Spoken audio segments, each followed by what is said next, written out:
Happy Sunday.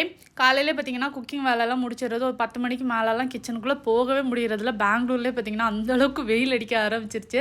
ரொம்பவே வெயில் தெரியுது இப்போல்லாம்.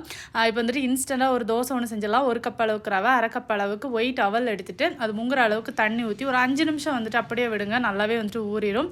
இப்போ அதை ஒரு மிக்ஸி ஜாரில் மாற்றிக்கலாம். அதுக்கு பிறகு அதுக்கு கூட வந்துட்டு ஒரு 1/2 கப் அளவுக்கு தயிர், தேவைக்கு உப்பு, 1/2 டீஸ்பூன் அளவுக்கு சோடா உப்பு போட்டு அரைச்சி எடுத்துக்கிட்டிங்கன்னா மாவு ரெடி ஆயிரும். கொஞ்சம் தண்ணியாகவே வச்சுக்கோங்க. அதுக்கு பிறகு இந்த மாதிரி தோசை ஊற்றிக்கிட்டு இதோட பார்த்திங்கன்னா சாம்பார் அப்படி இல்லைனா கார சட்னி, நல்லா காரமான எந்த ஒரு சட்னியோடையுமே இது வந்துட்டு சூப்பராக மேட்ச் ஆகும். நம்ம வந்துட்டு மாவு இல்லை, இன்றைக்கி என்னடா செய்கிறது, டக்குன்னு செய்கிறதுக்கு ஏதாவது வேணுமே அப்படின்னு நினைக்கும் போது இது வந்துட்டு ட்ரை பண்ணி பாருங்கள். டேஸ்ட்டு சூப்பராகவே இருக்கும். ஓகேவா?